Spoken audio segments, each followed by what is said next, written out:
जहां काम होगा, जहां कामना होगी, वह अभिमान भी होगा। बड़ी विचित्र चीज है ये अभिमान। न जाने किस किस तरीके से हमारे जीवन में प्रविष्ट करता है और प्रविष्ट रहता है, छोड़ता नहीं इतनी आसानी से। मांगने की तो ये चीज है परमात्मा से, परमात्मा बल दे, परमात्मा कृपा कर, ये मेरा कट्टर शत्रु अभिमान है, इसका हनन कर। ये कामना नहीं है, ये कामना नहीं है। परमात्मा से भक्ति मांगना, परमात्मा से परमात्मा को मांगना, परमात्मा से अपने दुर्गुण दोषों को दूर करवाने की याचना करना, ये कामना नहीं है। देखो कितनी छूट है। मांग तो ये भी है, लेकिन परमात्मा इसे कामना नहीं मानता। शाबाश। तो अपने दुर्गुण दोष दूर करना चाहता है, तो एक नेक इंसान बनना चाहता है, तो मेरी तरह बनना चाहता है। परमात्मा कहते हैं तू मेरी तरह बनना चाहता है, तो मैं तुम्हें बना के रहूंगा। वह बना देता है। दुर्गुण दोष जितने भी हैं, कमजोरियां जितनी भी हैं, सब दूर करके रख देता है एक एक करके। भौतिक मांग बीच में ना आए, सिर्फ ये मांग रहे तो वह आपका है, आपके लिए सब कुछ करने को तैयार है। ध्यान देना, कहीं ये ना सोचना कि मेरी भौतिक मांगों का कौन करेगा, मैं इसी काम में लग गया तो रोटी रोजी का कौन करेगा। वह बैठा है ना करने वाला, वैसे भी वही करता है। साधक जनों, ये तो हमारी भ्रांति है कि हम करने वाले हैं। वही करने वाला है, वही सब कुछ करता है। कभी इन बातों को परख के देखो। छोटी छोटी बातें हमें कुछ पता होता है तो हम किसी को क्यों बताएं। अभिमान काम कर रहा है, सूक्ष्म कहिए, कैसा भी कहिए, लेकिन अभिमान काम कर रहा है। अभिमान छोटा बड़ा नहीं होता, अभिमान है। हम क्यों मिलें, उसे काम होगा वह खुद मिल लेगा। दूसरे को काम होगा वह खुद मिल लेगा। हम क्यों मिलें, हम क्यों लाइन में खड़े हों, हम तो दूसरों को लाइन में खड़े करवाने वाले हैं, हम स्वयं क्यों खड़े हों। ये अभिमान काम कर रहा है, किसी न किसी मात्रा में अभिमान काम कर रहा है। हम किसी से क्यों कुछ पूछें, लोग हमें पूछते हैं और हम किसी से पूछें, अभिमान काम कर रहा है। ये सब अभिमान के चिन्ह है। एक साधक इन छोटे छोटे अभिमान को ऐसा समझने वाला, ये छोटा है, ये किसी कोई दुख देने वाला नहीं है, कोई बाधा डालने वाला नहीं है, ये सोच ठीक नहीं है। साधक चलो, ये आपको आपकी साधना में आगे नहीं बढ़ने देगा, वहीं के वहीं टिके रहोगे। अतएव साधक चलो, कभी गृहस्थ हो, विरक्त हो, कैसे भी हो आप, कभी अभिमानी शब्द नहीं बोलने। आओ थोड़ी सी बात वचन के साधनों पर करते हैं। अभिमानी शब्द नहीं बोलने हैं। मैं करने वाला हूं, मैंने ऐसा कर दिया, मैं कुछ हूं, ये सब अभिमानी शब्द हैं। तनिक देवियों सज्जनों, अपने अंदर झांकते रहना चाहिए। एक साधक को अपना निरीक्षण करते रहना चाहिए, क्या क्या बीतती है हमारे साथ रोज। महारानी विक्टोरिया आज किसी कारण से अपने पति को उसे कहना पड़ा, महारानी मैं हूं कि आप।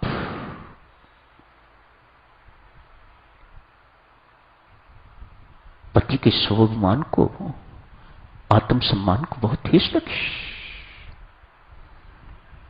शाम का समय था, अपने शयन कक्ष में कुछ खाया नहीं उस दिन, भूख मारी गई।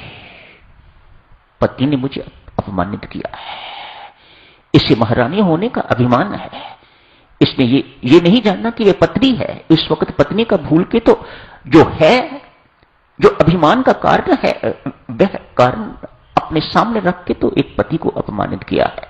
भूख उड़ गई, खाए नहीं खाना, अपने शयन कक्ष में जाके लेट गए, अंदर से कुंडी बंद कर ली। रात्रि का समय, महारानी का आने का समय आई है। देखा अंदर से कुंडी लगी हुई है, द्वार खटखटाया, भीतर से आवाज आई, कौन है। महारानी विक्टोरिया। द्वार खुला नहीं, वैसे का वैसा ही बंद रहा। अब द्वार खोल को नहीं रहे। महारानी बाहर से बोलती है, अंदर से कोई आवाज नहीं। द्वार फिर खटखटाया। पुनः यही प्रश्न पूछा, कौन है? तब तक महारानी विक्टोरिया के ऊपर से महारानी होने का ये भूत सिर से उतर चुका हुआ था। अपनी गलती का एहसास हो चुका हुआ था। अतएव कहा, आपकी प्रिय पत्नी विक्टोरिया। द्वार खुला। उधर से अंदर वे भी शांत हो चुके हुए थे, ये भी शांत। आलिंगन किया, चुंबन किया और प्रेमपूर्वक जीवन यापन शुरू किया। इसके अभिमानी शब्द तो इतने ही मार कर चुके थोड़े घंटों के लिए।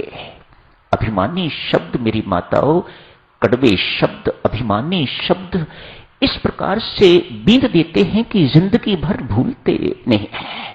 आदमी उनको पल्ले बांध के घूमता फिरता रहता है, एक शव की तरह जीवन व्यतीत करता है।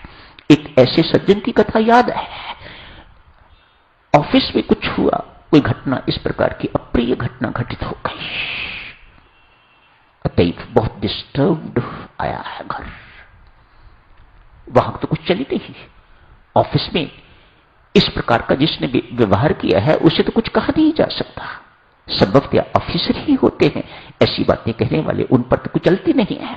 अतएव पत्नी पर आके तो बरसे।